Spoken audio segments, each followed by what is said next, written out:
Hey everyone, welcome back to Learn With Me. I'm Deborah Hanson, and today we're going to go through the key terms for 2.5 storing memories. So you've probably already watched the other video with the essential question and the essential knowledge you need to know for 2.5. This is going to go through the key terms that you need to know with a definition and a real life example so that you can use it when you have to apply it on the AP exam. So if you like my videos, please like and subscribe. I really appreciate. I love when I see the numbers go up, and I really like to see the comments as well. So leave me a comment to let me know if you like it and if you want to see anything different, or if you'd like me to do something else in the AP psychology curriculum. I'm so happy to do that. Here we go. Okay, so we're going to go through the key terms that go with this CED question. Explain how memory storage processes retain information in memory. And we're going to go through these key terms with definition and a real life example. Okay, so let's start with working memory. So working memory is the cognitive system that temporarily holds and manipulates information needed for complex tasks, such as learning, reasoning, and comprehension. It's like a mental workshop that allows us to hold several pieces of information in mind and use them as we need them. So for example, when you're solving a math problem in your head, like adding 47 and 38, your working memory helps you to hold the numbers and the steps involved in the calculation long enough to find the answer. Try and do that right now and see how it works. Maintenance. Maintenance rehearsal is a memory technique that involves repeatedly verbalizing or thinking about information to keep it in short-term memory for a longer period. So when you keep repeating a phone number to yourself to remember it just long enough to dial it, you're using maintenance rehearsal to keep the information active in your short-term memory. Elaborative rehearsal. Elaborative rehearsal is a memory technique that involves making meaningful connections between new information and existing knowledge to help transfer it to our long-term memory. So for example, if you're trying to remember the term mitochondria, maybe you're doing AP bio, maybe you're just doing regular bio, and you're trying to link it to the phrase powerhouse of the cell, you're visualizing it as an energy generator. You're using elaborative rehearsal to create a deeper understanding, making the information easier to remember. That's kind of what we're doing here when we do the definitions and a real life example. We're trying to visualize it in a different way. Highly superior autobiographical memory. So highly superior autobiographical memory is a rare ability where individuals can remember nearly every detail of their life experiences with exceptional clarity and accuracy. So a person with HSAM can recall the exact events, conversations, and even the weather on a specific day years ago, such as what they did exactly on January 15, 2005 without any prompts or notes. I think there used to be a TV show about a girl who you could do this. Autobiographical memory.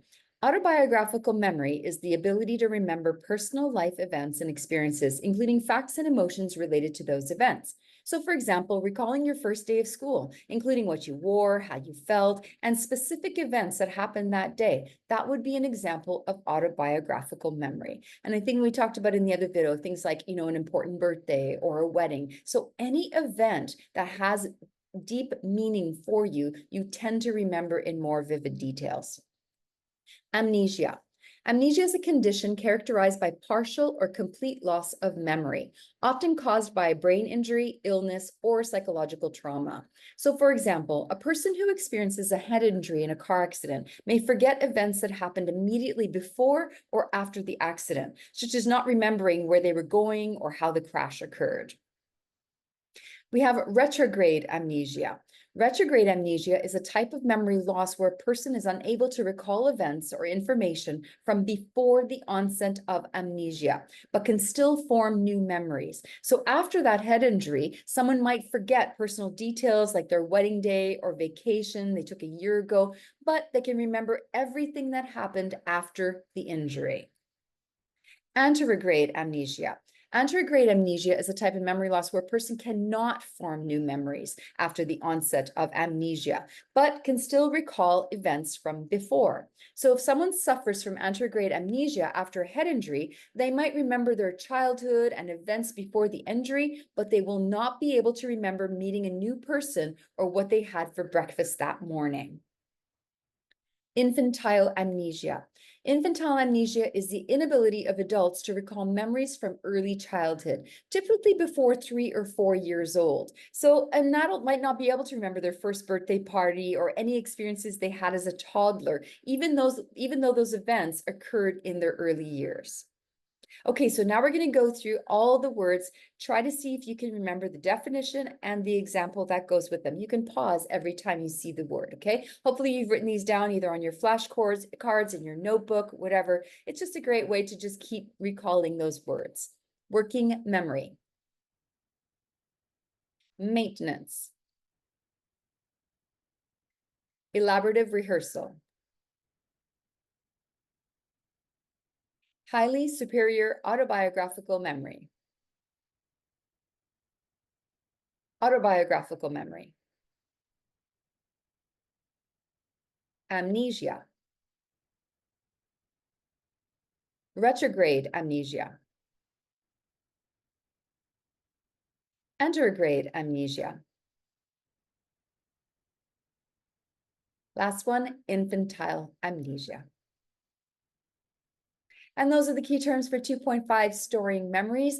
Keep writing them down, keep going over them, because we're learning this right now about memory, right? You want to keep repeating them. You want to embed them. You want to encode them, and you want to store them in that memory so that in May, when you're taking that test, or maybe it's right now, when you're taking that AP exam, you can retrieve them and you can use them on your test.